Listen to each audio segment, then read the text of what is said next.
Hello guys, welcome back again sa ating YouTube channel, no, The Action Man. Una sa lahat, mega love shoutout po sa lahat ng mga kakamping at sa mga hindi man mga kakamping. Kung interesado ka sa video ito, patapusin mo na hanggang dulo at huwag nyo nang kalimutan na i-like at i-share ang ating video para malaman naman ilan sa ating mga kababayan na nagtutulog-tulugan sa katotohanan. So muli naman nagbabalik ang nag-iisa yung host na si The Action Man para magbigay ng komentaryo at reaction sa mga mainit ng issue ng bayan. So ito ho mga ka-action, mga kakamping, no, puspusan na talaga ang sinasagawang investigasyon dito kay Mayor Alice Go ho, mga ka-action. Ito ho, mukhang nagdilinaw na ang lahat kung siya ba ay Chinese o siya ba ay Pilipino. So ito nga po mga ka-action, no,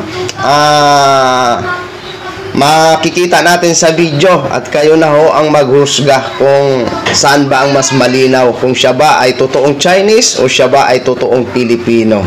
So ito po mga ka-action, panoorin muna natin itong balitang ito. Naniniwala si Senadora Risa Ontiveros na posibleng magkakamag-anak talaga sina Mayor Alice Go at ang business partner ng kanilang pamilyang si Wen Yilin. Sinubukang hanapin ng News 5 ang bahay ng negosyante sa address niya sa Pampanga, pero hindi raw siya kilala ng mga residente roon. Nasa frontline ng balitang yan si Rainiel Pawi. Natuntun ng News 5 ang bahay na ito sa Valenzuela City sa address na idineklara ni Bamban Mayor Alice Go na lokasyon ng ilang negosyo ng kanilang pamilya, pero sarado at nakakandado ang gate.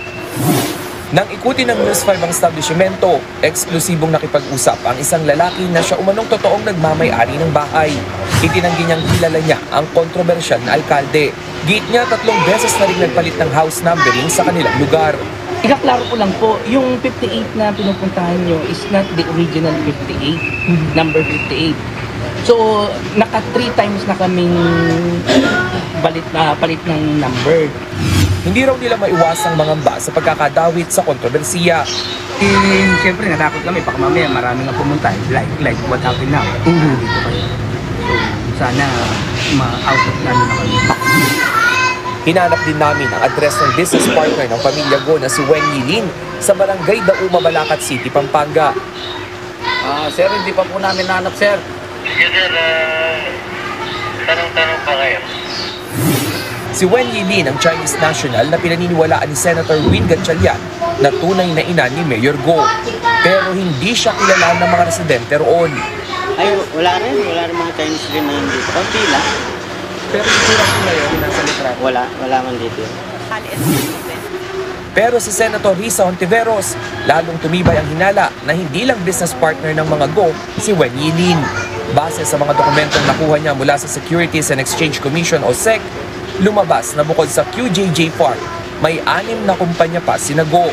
Sa 7 yan consistent o hindi nawawala sa listahan ng mga may-ari si Wen Yilin, kasama ang alkalde, mga kapatid niyang sina Sheila at Chemeliel Go at amang si Jianzong Go. Tingin tuloy ng Ontiveros baka asawa talaga ng tatay ni Mayor Alice si Wen Yilin.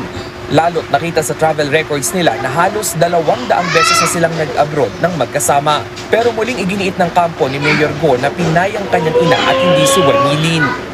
Nung tinanong ko siya, hindi rin niya ma-comment positive, pero definitely hindi niya nanay. Para magkaalaman na, dapat ipatawag na lang daw sa Senado si Wen Yilin. Handa rin daw humarap ang ama ni Mayor Alice kung ipatatawag ito ng mga senador. Palaisipan para sa marami ang totoong pagkatao ni Bamban Mayor Alice Go. Dito sa farm na ito sa Barangay Virgen de los Remedios sa Banban, Tarlac siya lumaki. Pero hindi ito pwedeng pasukin sa ngayon dahil sa biosecurity measures o nagkasakit umano ang mga hayop sa loob. Sa mga bahay-bahay naman, puno pa rin ang mga nakasabit na tarpaulin sa mga gate. Nagpapakita ito ng suporta sa alkalde. Ayon sa mga residente, higit 2 linggo na nilang hindi nakikita sa munisipyo ang alkalde mula nang pumutok ang issue sa Pogo. Nagbabalita mula sa front. Ayan ha mga ka-action, mga kakamping ka. Medyo malinaw na sa atin ang lahat. Mukhang lalabas ng katotohanan nito. Nako, Mayor Alice Go. Una ha, sablay ang kanyang address na ibinigay na itinuturo niya na ka-business partner niya. Hindi na pala ang totoong may-ari nun. Iba ang may-ari ng bahay na yon. At pangalawa, yung bahay ng isa pa niyang kaano na si Winnie Lin na pinaniniwalaan ni Senator Gatchalian na ina niya nga daw o hindi kilala sa nasabing address. So ibig sabihin hindi nga talaga sila mga residente siguro doon kasi maraming hindi nakakakilala sa kanila eh. Di ba? At ito si Mayor Alice Go, ilan lang ang nakakilala sa kanya. Yung mga opisyalis lang, siyempre mayor ho siya, kilala siya as mayor. Pero ang totoong talambuhay ng buhay niya, hindi ho kilala ng nakakaraming mga opisyal o mga residente ng Banban Tarlac. O, di ba? Isa yan sa mga, at sigurado ho tayo, ito, magkabulgara na talaga ang totoo nito. Kasi kung totoo yung sabi na handa attend ang kanyang ama sa Senado, maganda ho yan. Yan ang maganda nating panuorin ho mga kaso. Nang sa ganun, malinawan na kung sino nga ba ang nagsasabi ng totoo, kung ito ba si Mayor Alice Go o yung mga iba-iba dyan. Di ba? Kasi malabong-malabo ang investigasyon mga kaso. At siguro mga nasa 60%, hindi ito Pilipino siya, no? Hindi ito Pilipino si Mayor Alice Go. Mukha yatang magkatotoo yata ang mga hinala ni Senadora Riza Hontiveros dito. Magkabistuhan na po ito mga ka-action ha. At baka mamaya totoo nga ho na ito si Winnie at saka yung tatay ni Mayor Alice Go baka mag-asawa nga ho.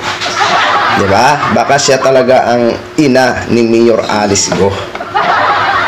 Kasi businessman ka, dapat kilala ka sa nasabi mong lugar, di ba?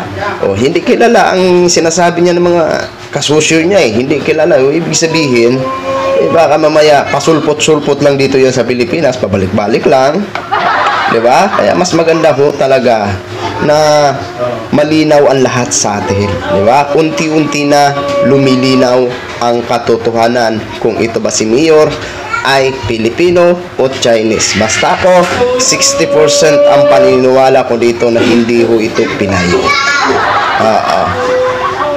Tapos, 40% naman ang paniniwala ko na Chinese talaga ito. Sa ngayon kasi, binabalance ko pa kasi mahirap muna maghusga. Kaya antabayanan ho natin habang puspusan ang nasabing investigation ho mga ka-action. So sabi nga ng Senadora sa June 5 is magkaroon ng exclusive session, no? After nun, saka pa sila mag-create ng another hearing. Okay? Kaya yan, sinare ko lang ho sa inyo na sa ganun may mga ideya ho kayo. Diba? Alam naman natin na ang mga Pinoy ay pagdating sa mga analysis is talagang napaka-advanced, no? So, yun lang muna ang latest mga ka-action. I-share ko lang ho sa inyo. Maraming salamat po sa ating mga viewers, Luzon, Visayas at Mindanao all over the world. Ako po ang inyong lingkod, si The Action Man. Have a good day, everyone! Beautiful.